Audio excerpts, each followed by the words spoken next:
chers amis internautes de Oumy Thiaré TV, heureux de vous retrouver comme tous les jours et bienvenue dans votre toute nouvelle émission Jaar Jaar. Donc aujourd'hui pour ce numéro, nous avons le plaisir d'avoir un grand monsieur, un grand homme qu'on ne présente plus de par ses exploits. Donc monsieur Anceline Diabon, je vous dis bonjour et je vous laisse dire bonjour aux internautes qui vous suivent en ce moment. Bonjour chers internautes de Oumy Thiaré Télévision. Je suis Anceline Diabon, fils de Oussoui. J'appartiens à une famille de 5 fils. Je suis le deuxième de la famille. Andunga Diabon est l'aîné, je suis le second. Guimanding le troisième. Isidore le quatrième. Et Seko Diabon le cinquième de la famille.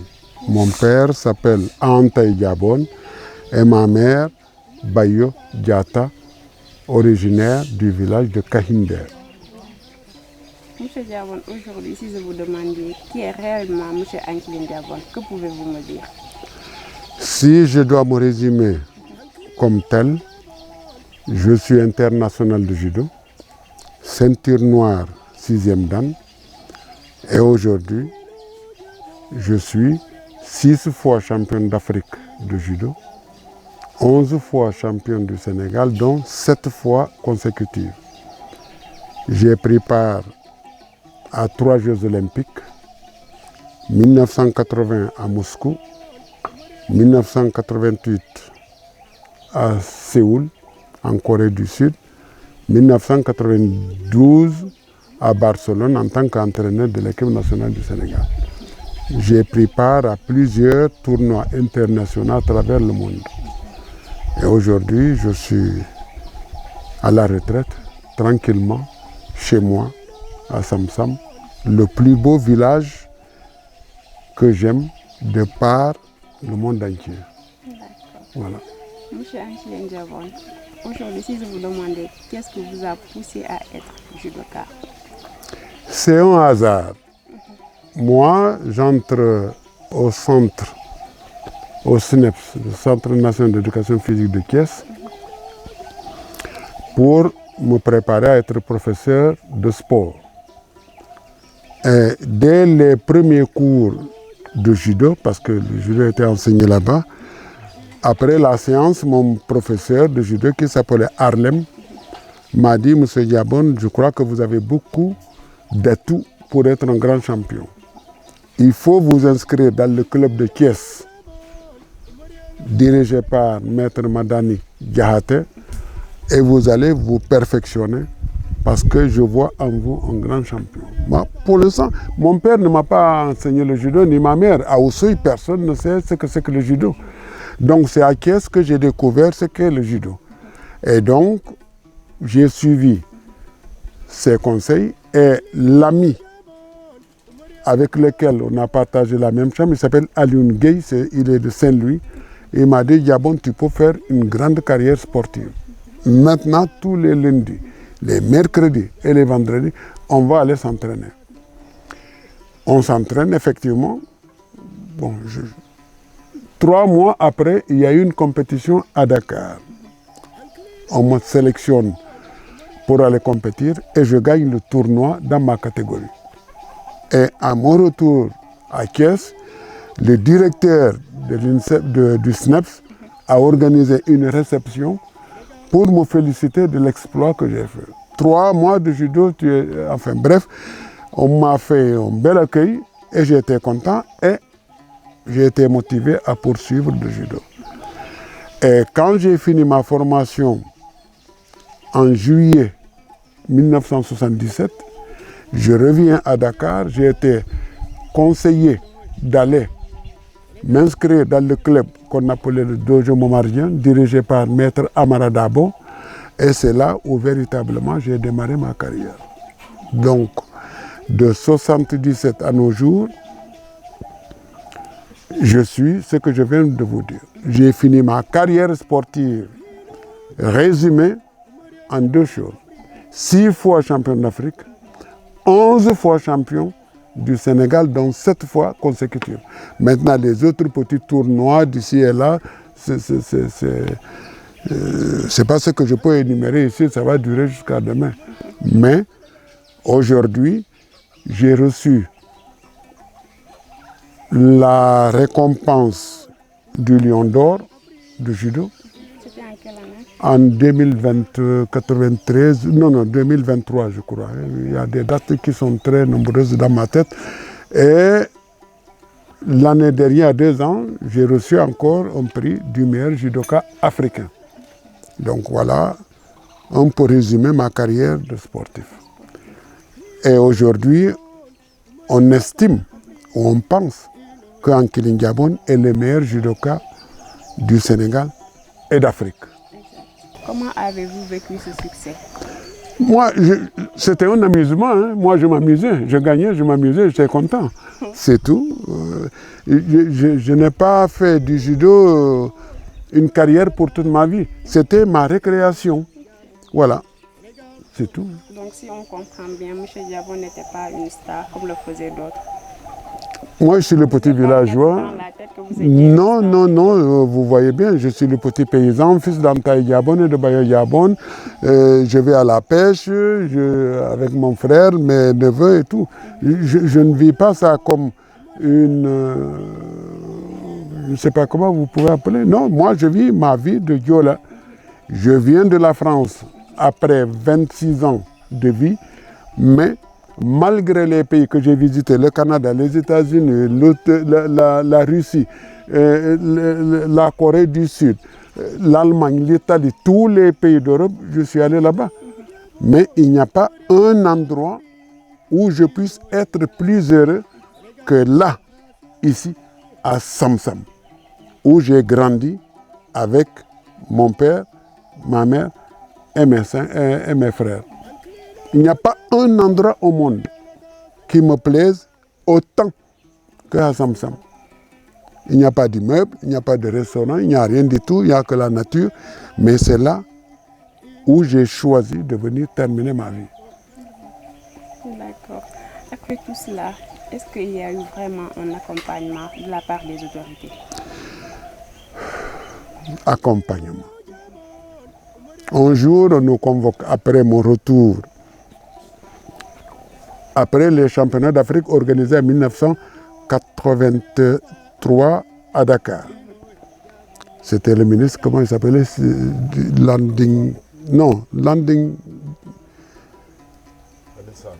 Landing Sane.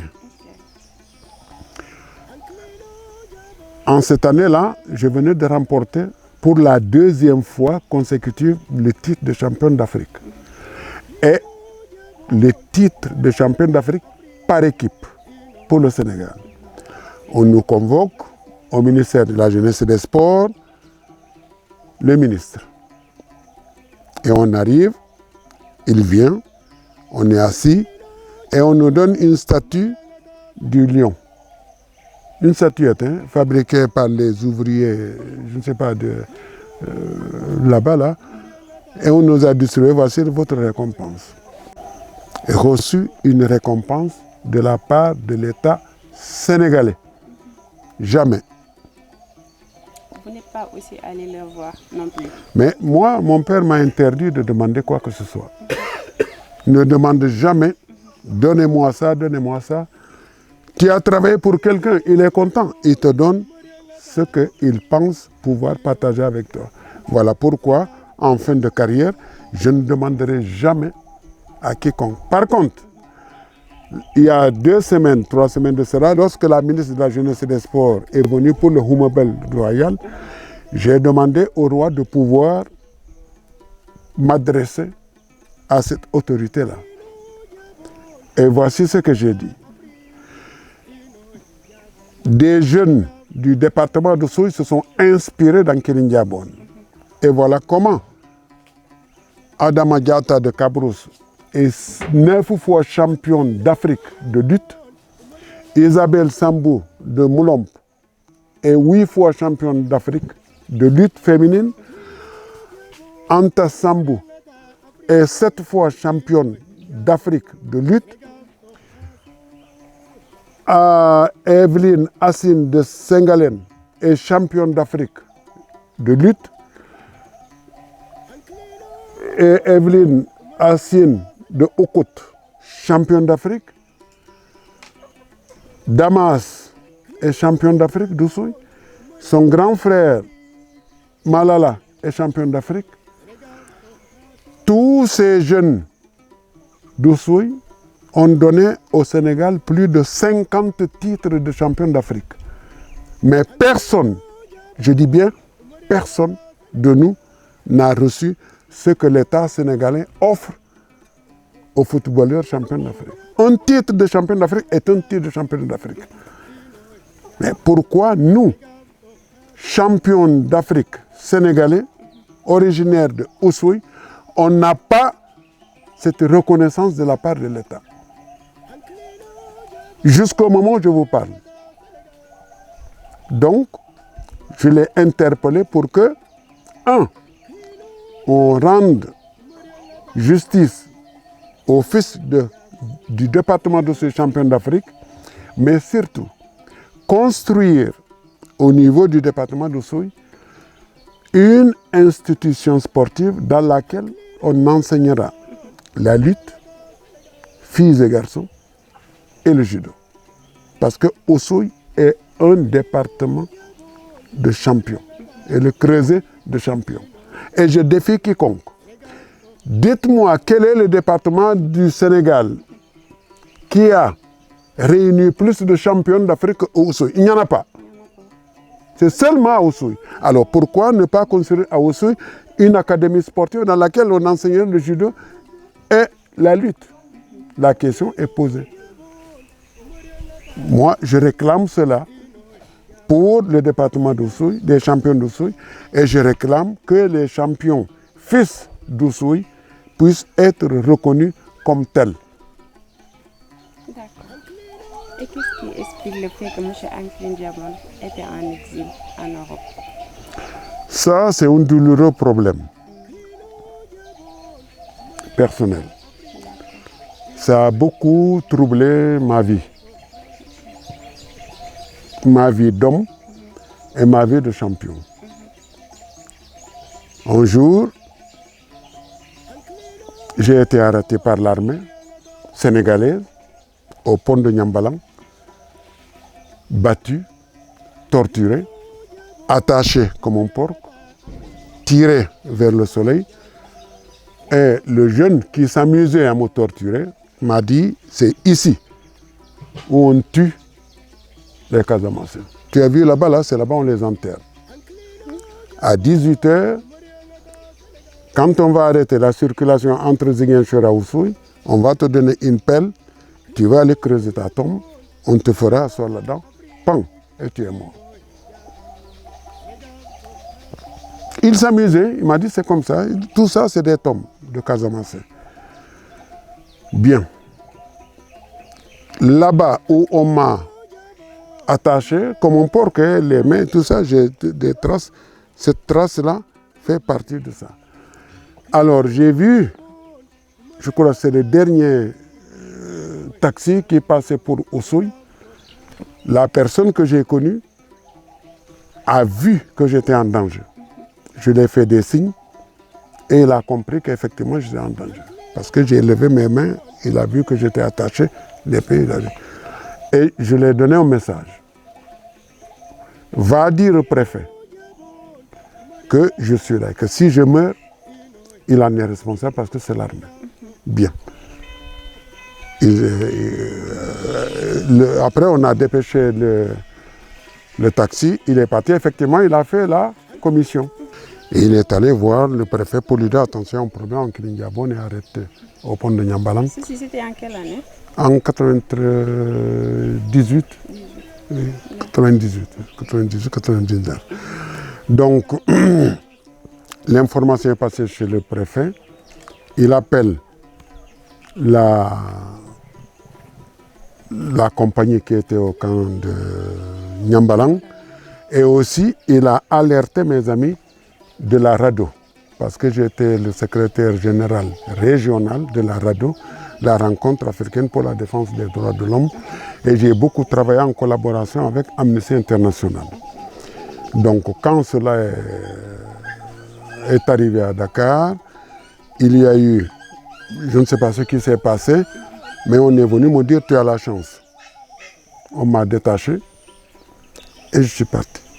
C'est après que j'ai compris que le préfet a réagi, mais surtout des amis qui m'avaient vu ont alerté la radio à Dakar, qui est intervenu au niveau de l'armée, de l'état-major général, et on a dit laissez Ankeli Ndiabon tranquille. Donc je suis parti. Quand la presse en a parlé, mes amis d'Amnesty International ont compris que j'étais en danger au Sénégal.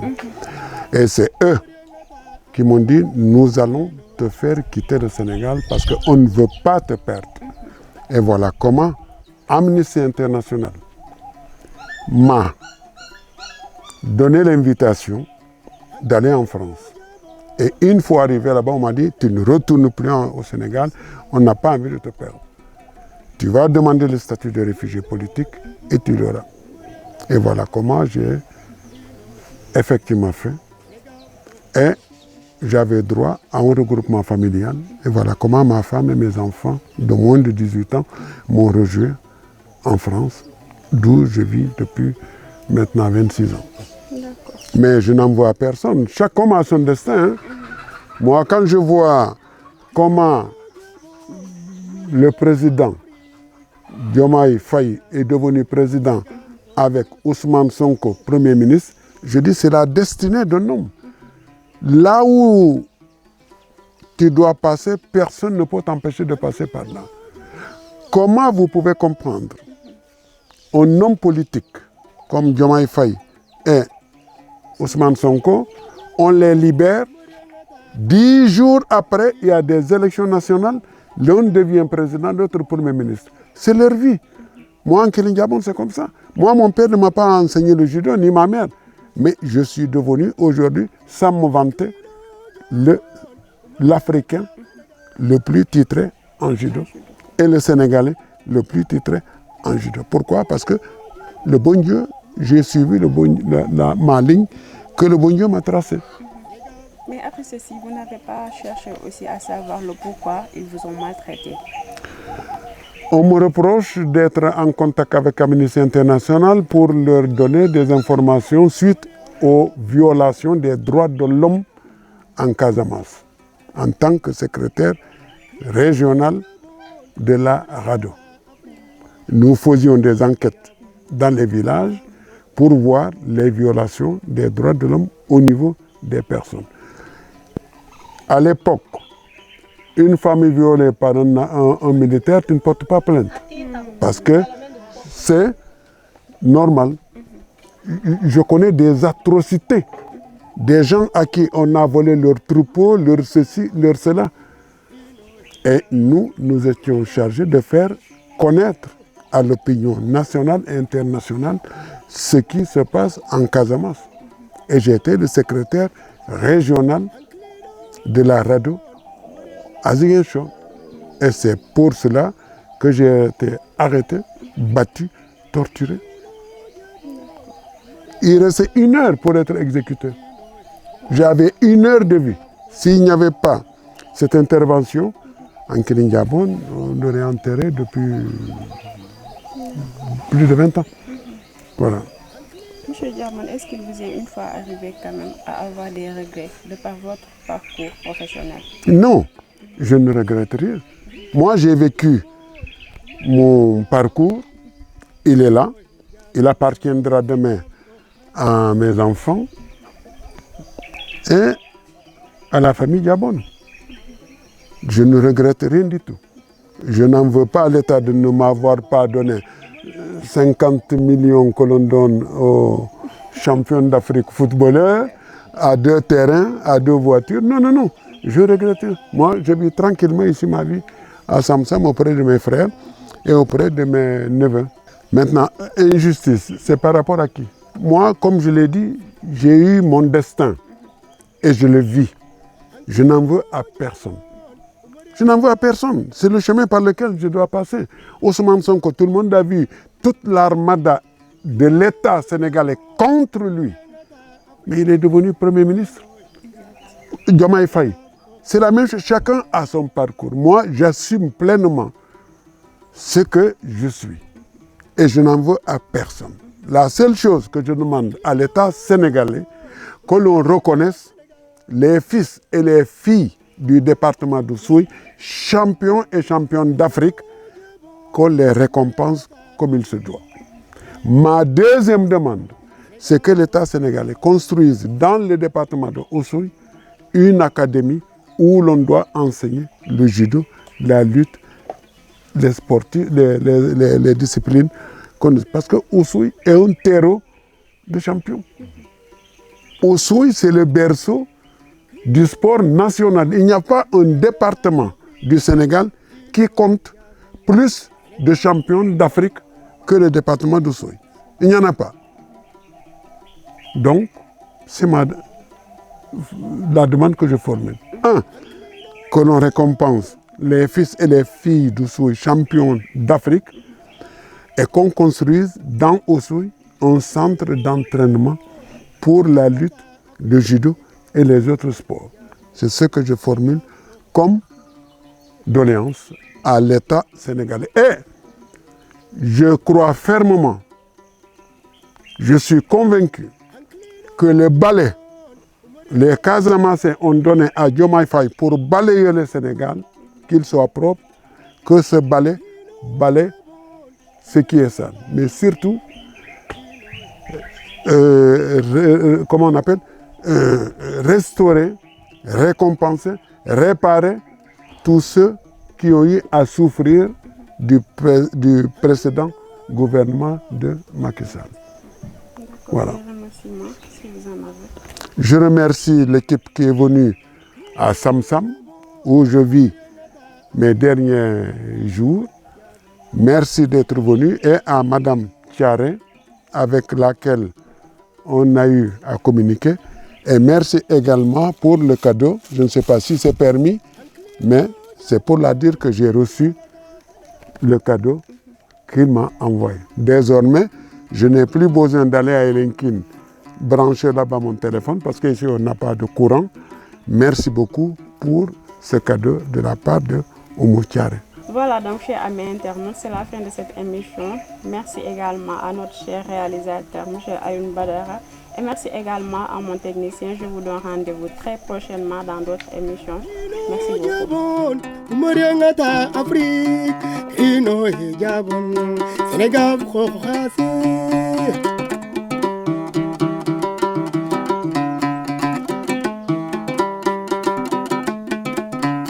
Anklino Jabon, Umariangata Senegal, Anklino Jabon, Baba Sumkuhase.